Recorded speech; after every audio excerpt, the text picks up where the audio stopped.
உடைய சிவனே போற்றி, எந்நாட்டவர்க்கும் இறைவா போற்றி, ஏகம்பத்துறை எந்தாய் போற்றி, பாகம் வெண்ணுறு ஆனாய் போற்றி, பராய்த்துறை மேவிய பரனே போற்றி, சிராப்பள்ளி மேவிய சிவனே போற்றி, தெந்தில்லை மண்டினுள் ஆடி போற்றி, இண்டனக்காரமுது ஆனாய் போற்றி, காவாய் கனகத்திரளே காவாய் கனகத்திரளே போற்றி, கைலை மலையானே போற்றி. புக்கா சரி.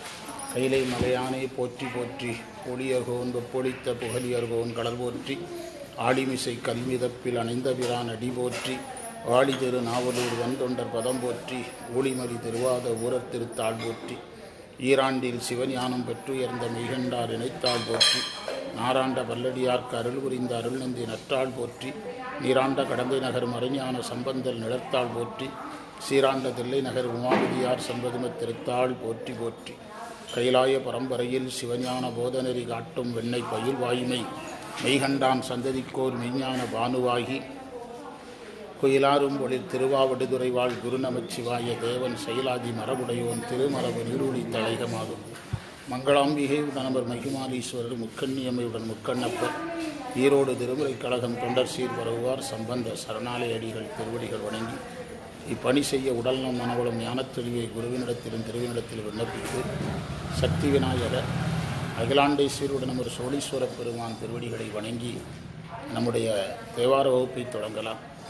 சுந்தரமூர்த்தி சுவாமிகள் அருளிய 7ஆம் திருமுறை, அதை 7ஆம் திருமுறை பார்க்கலாம்.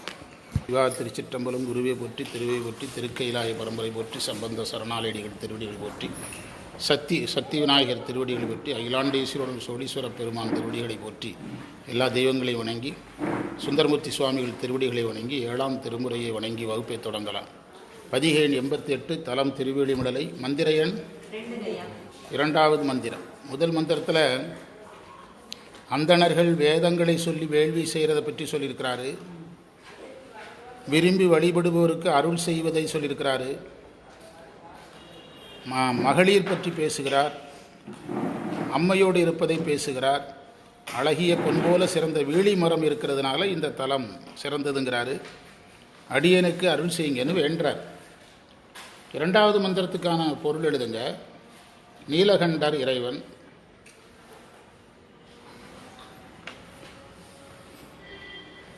நீலகண்டர் இறைவன் சங்கு குலை, அதாவது சங்கு என்ற ஆபரணத்தை குலையாக அணிந்தவர்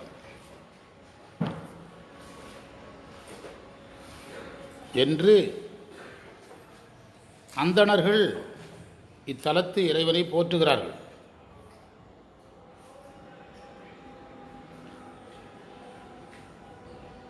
உறுதியான உள்ளங்கொண்ட அந்தணர்கள்னு சொல்லியிருக்கிறார்.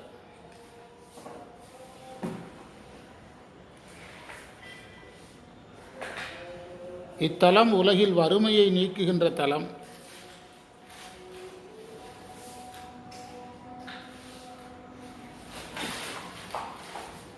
விமானம் சிங்கங்களால் தாங்கப்படுகின்ற தலம்,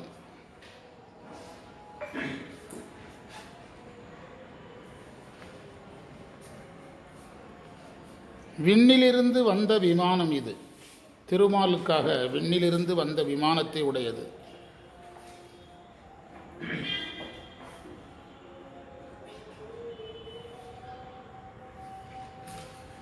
வீழிமரத்தின் நிழல் உடைய தலம் அல்லது வீழிமரம் உடைய தலம்.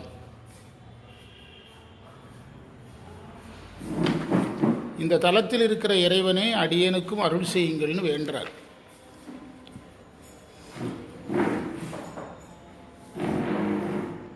கற்றாங்கு எரியோம்பிங்கிற தேவாரத்தை குறிப்புரையில் சொல்லியிருக்காங்க.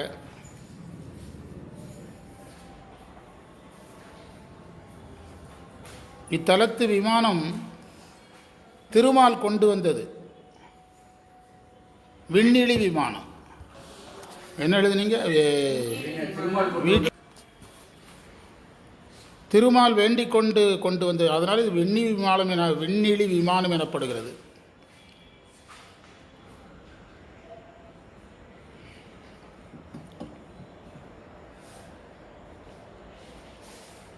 இந்த மந்திரத்தில் அடக்குதல்னு ஒரு வார்த்தை இருக்குது, அதுக்கு மேலோங்குதல் அல்லது பணியை செய்தல்னு பொருள் கொடுத்துருக்காங்க. மந்திரத்தை படிங்க. விடங்கொள் மாமிடத்தீர், அந்த மந்திரம் தானே. வெள்ளை சுருள் ஒன்றிட்டு விட்ட காதினீர், அதுதான் இந்த சங்கு அணிஞ்சிருக்கிறது. காதில் சங்கு அணிஞ்சிருக்கிறார், அதை சொல்கிறார். என்று திடங்கொள் சிந்தையினார், அந்தணர்களுக்கு என்ன அடைமொழி? திடங்கொள் சிந்தையினார். ஆமாம், அதான். கலிகாக்கும் திருவீழி முழலைன்னா உலகில் துன்பம், கலினா துன்பம், குறிப்பாக வறுமை வராமல்னு பொருள் எடுத்துக்கிடணும். வறுமை வராமல்னு பொருள் எடுத்துக்கணும். வறுமை, ஏன்னா அது இந்த பஞ்சம் வந்த போது படிக்காசு பெற்று உணவு கொடுத்ததுங்க தான் திருவடி முழலை தானே. அதனால தான் வறுமைங்கிற வார்த்தையை அவங்க எடுத்திருக்காங்க. கலிங்கிறதுக்கு வறுமைன்னு பொருள் கிடையாது, கலினா துன்பம்தான். இந்த இடத்துல அந்த படிக்காசு வைத்து உணவு கொடுத்ததுனால எந்த வார்த்தையை பயன்படுத்தியிருக்காங்க உரையில்? வறுமை என்ற வார்த்தை.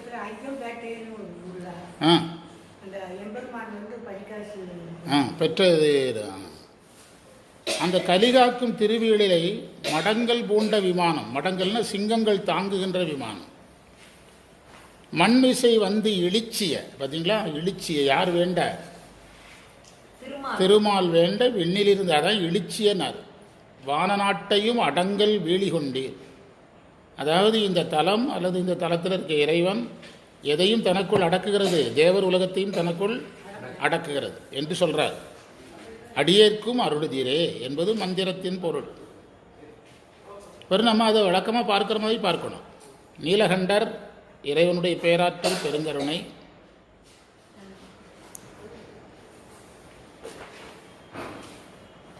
சங்கு அணிந்திருத்தல்,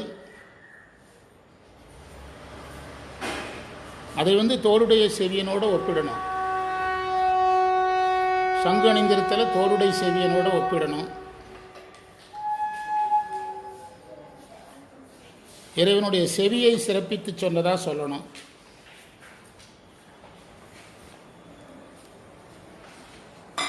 செவியை சிறப்பித்து சொல்றது எதுக்குன்னா ஆன்மாக்களினுடைய விண்ணப்பங்களை ஏற்றல், அப்படி பொருள் எடுக்கணும். அந்த தோளுடைய செவியனில் சேக்கிழார் சொன்னதை வச்சு சொல்லணும்.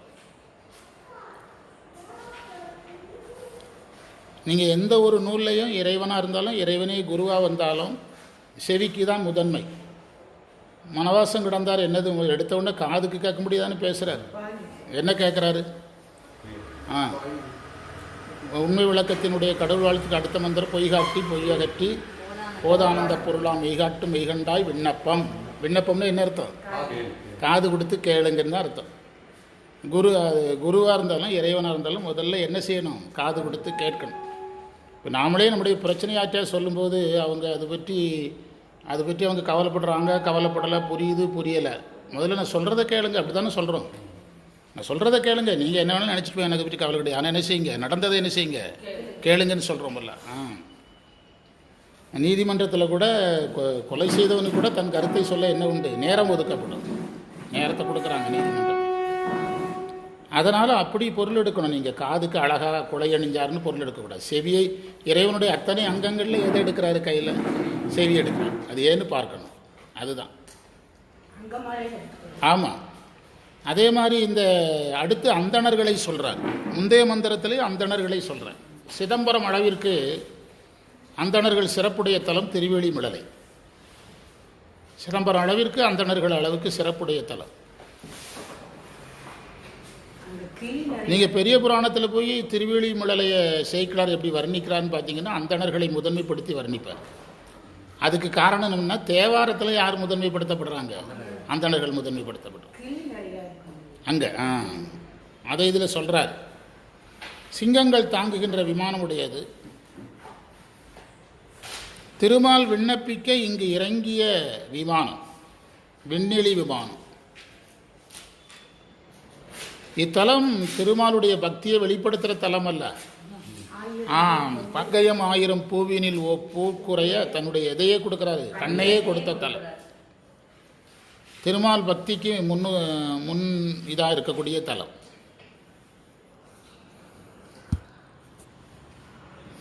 அதனால இது திருமாலுடைய பக்தியை காட்டுகின்றதாக இருக்கிறது.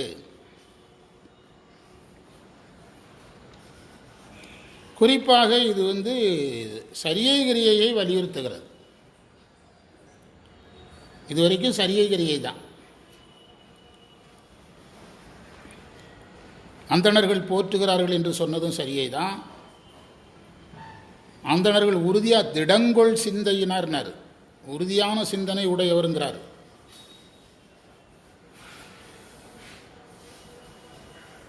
அதற்கு காரணம் அவங்க அந்த சமய நெறிக்கென்றே உறுதியாக சங்கல்பம் செய்து கொண்டு என்ன செய்கிறாங்க, வாழ்கிறாங்க.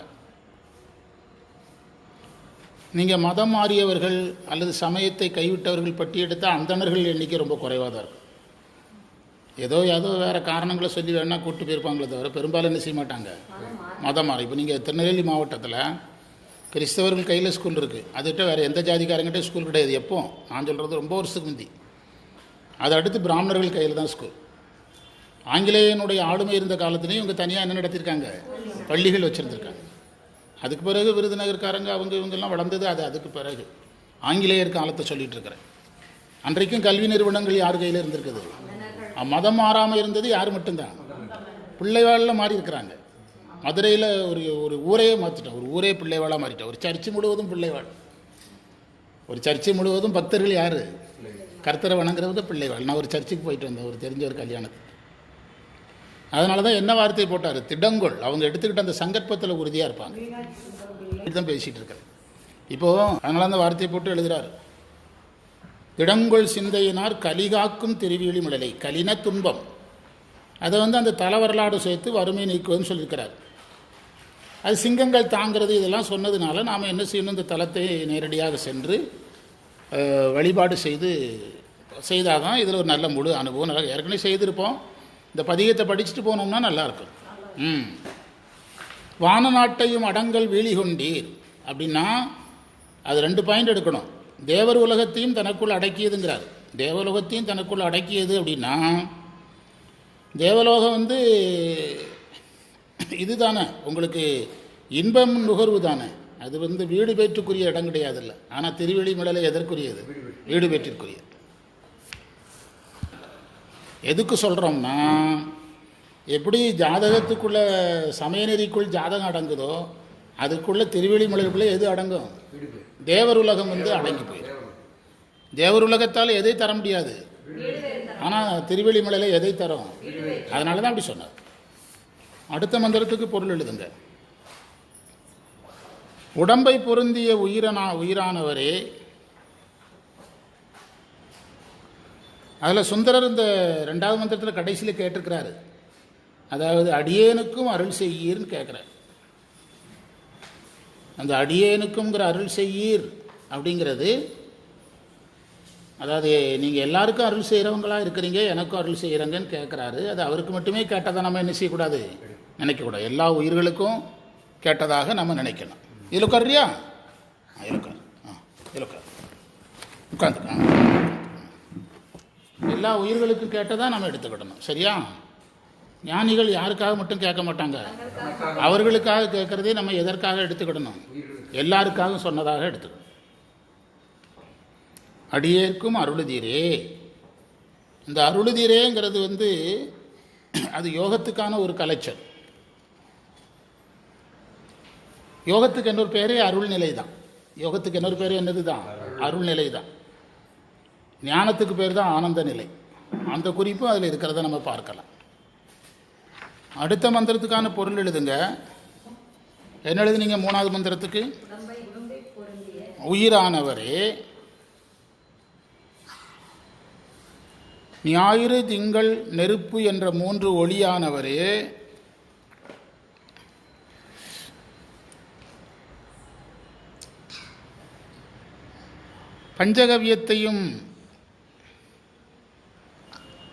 பஞ்சகவியத்தால் அபிஷேகத்தை விரும்புபவரே, தேனபிஷேகத்தை விரும்புபவரே,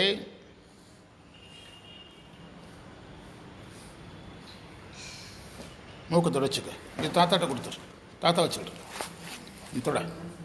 சளி பிடிச்சிருக்கு அவளுக்கு. மானை கையில் கொண்டவரே, மழு ஏந்தியவரே, உமை பாகரே,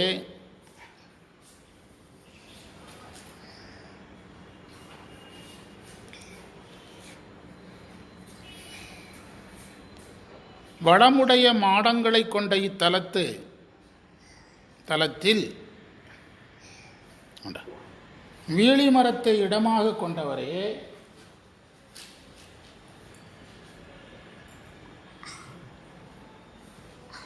அடியேற்கும் அருள் இடமாக கொண்டவரே, அடியேனுக்கும் அருள் செய்வீராக, அடியேனுக்கும் அருள் செய்ய வேண்டும் அப்படின்னு வேண்டார். மந்திரத்தை படிங்க. ஊனை உற்று உயிரானீர் ஒளி மூன்றுமாய் தெளி நீரோடு ஆனஞ்சின் தேனை ஆட்டுகந்தீர். வருதா கரெக்டா? செழுமாட திருமிழலை மானை மேவிய கையினீர் மடு ஏந்தினீர் மங்கை பாகத்தீர் விண்ணில் ஆன வீழி கொண்டீர் அடியேற்கும் அருளுதிரே. பொருள் எழுதுனா ஓகே, எழுதுங்க. உடம்பை பொருந்திய உயிரானவரே,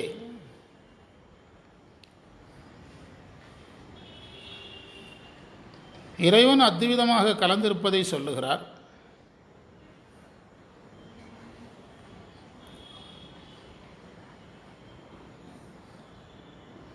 மாணிக்கவாசகர் உடலிடங்கொண்டீர் என்று சொல்லுவது போல உடம்பில் விளங்கி நிற்பதை சொல்லுகிறார்.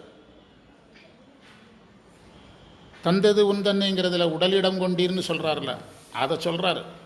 அதுபோல் உடம்பில் விளங்கி இருப்பதை சொல்கிறார். அதே தான் இந்த இடத்துல பொருள் எடுக்கணும். உடம்புக்குள்ளே இறைவன் இருக்கிறான்னு பொருள் எடுக்கக்கூடாது. எடுத்தால் எடுங்க, அதுக்கு நான் என்ன செய்கிறது? எனக்கு எது அது அந்த ஃபார்முலாவில் எது சரியாக வருதோ அதை தான் சொல்ல முடியும். உங்களுக்கு ஒன்று சரியாகப்பட்டால் அதுக்கு நான் பொறுப்பேற்க முடியாதுல்ல. என்ன சொல்கிறீங்க? டாக்டர் இந்த மாத்திரையை சாப்பிடுன்னு சொல்லலாம். இல்லை எனக்கு இது தோணுதுன்னு 2 மாத்திரையை சேர்த்து சாப்பிட்டா அதுக்கு டாக்டர் எப்படி பொறுப்பேற்பார்? அதனால் உடம்பை பொருந்திய உயிரானவரேங்கிறதுக்கு நீங்கள் அந்த சைவ சித்தாந்த ஆரம்ப நிலை பொருள் எடுக்கக்கூடாது. ஏன்னா சுந்தரர் பாடிட்டு இருக்கிறாரு. இது சைவ சித்தாந்த தத்துவங்களை சொல்லலை. சுந்தரர் சொல்கிறார் உடம்பை பொருந்திய உயிரானவர்னு சொல்கிறது யாருன்னு பார்க்கணும். யார் சொல்கிறா? சுந்தரர் சொல்கிறார். நீ சைவ சித்தாந்தத்தில் இறைவன் உடம்பில் உயிர் கலந்திருப்பார்னு சொல்லுதுங்கிறது அது தத்துவத்தை அடிப்படையாகணும். இது தத்துவம் இல்லை, இது சாதனத்தை அடிப்படையாகணும். அந்த பொருள் எடுக்கணும். பிறகு ஞாயிறு திங்கள் தீ 3 ஒளியுமானவரே, பஞ்சபூதம் அவர் அட்டமூர்த்தத்தை சொல்லணும். எதை மட்டும் சொல்கிறாரு? ஒளியை மட்டும் சொல்கிறாரு. அதுதான் கவனிக்கணும் ரொம்ப. அதில் தான் இருக்குது எல்லா நுட்பங்களும். அதே தான் இருக்குது. இது யோக திருமூலரை போன்ற யோக ஞானிகள் உடம்பை 3ஆக பிரிப்பாங்க. அதாவது ஞாயிறு பாகம், அக்னி பாகம், திங்கள் பாகம்னு பிரிப்பாங்க. எதை? உடம்பை. அந்த 3ஓடு தொடர்புடையது. ஏன்னா உடம்பை இப்போ சொல்லியிருக்கிறார்ல, உடம்புக்குள்ளே யார் இருக்கிறதா சொல்கிறாரு? இறைவன் இருக்கிறதா சொல்கிறார். 2வது சுந்தரருடைய மார்க்கம் என்னது? யோக மார்க்கம். அதில் அந்த கோணத்தில் போகணும். யோக நூல்கள் உடம்பை 3ஆக பிரிக்கும். ஞாயிறு பாகம், திங்கள் பாகம், கடைசியில் தான் சந்திரன் பாகம் வைப்பாங்க. சந்திரன் பாகம் கடைசியில் வைப்பாங்க. அதாவது ஒரு வகையில் இறைவன் தனக்குள் விளங்குவதை, அதைத்தான் உங்களுக்கு திரும்ப திரும்ப சொன்னேன். அத்விதமாக இருத்தல்னு சொல்லலை. உடம்பில் இறைவன் இருக்கிறாங்கிறது அத்விதமாக இருத்தல். உடம்பில் இறைவன் விளங்குகிறான்ங்கிறது யோகத்தின் பயன். 2க்கும் நிறைய வேறுபாடு இருக்குது. அதனால உண்மை விளக்கத்துக்கு போயிடாதீங்கன்னு சொன்னேன். புரியுதா?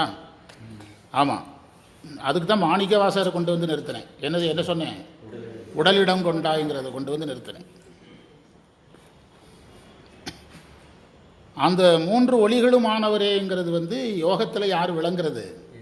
இறைவன் விளங்குதல். ஆதாரங்களில் இறைவன் விளங்குதலை சொல்கிறார். சித்தாந்தப்படி சிவஞான போதம் 9ஆம் நூற்பா. ஆதாரங்களில் யோகம் செய்கிறத பேசுது பார்த்தீங்களா? சிவஞான போதத்தில் 9ஆம் நூற்பா. முழுச்சோதி, இதான் முழுச்சோதி. வேற எது முழுச்சோதி?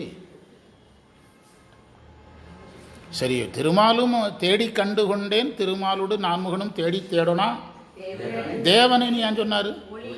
ஒளியை. அந்த இடத்துல அக்னியாக தான் நின்னார் இறைவன். 3 ஜோதியில் ஒரு ஜோதி என்னது? அக்னி தான்.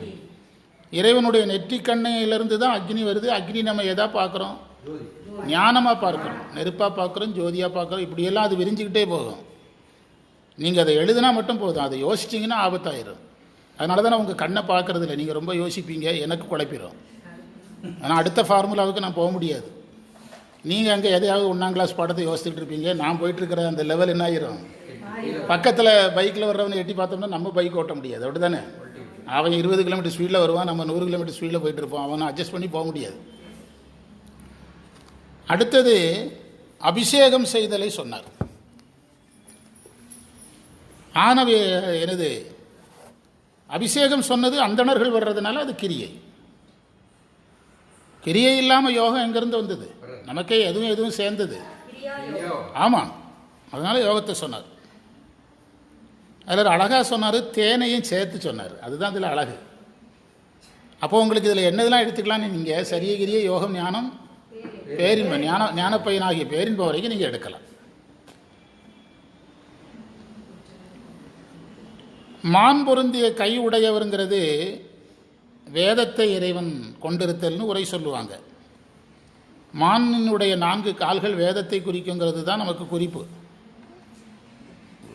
நீங்கள் ஒன்றுமே யோசிக்க வேண்டாம்னு அவரே ஒரு வார்த்தையை போட்டுட்டார், மழு ஏந்தியவன்ட்டார். என்ன வச்சிருக்கிறான்? ஞானம். முடிஞ்சுது. இவ்வளோ நேரம் பேசுனதுக்கு அவரே சொல்லிட்டார். நீங்கள் நம்பிக்கையோட ஒரே சிந்தனையில் அது கூட போனால் அது உங்ககிட்ட பேசும். நீங்கள் எந்த உரையும் பின்பற்ற வேண்டியதில்லை.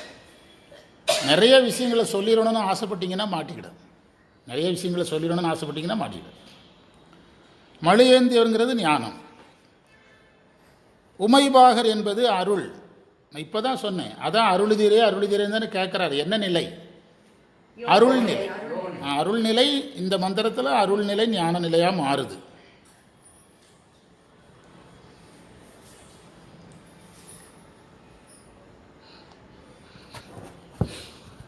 செய்வோம். அடுத்து நம்ம அடுத்த பாடப்பகுதிக்கு போகலாம்.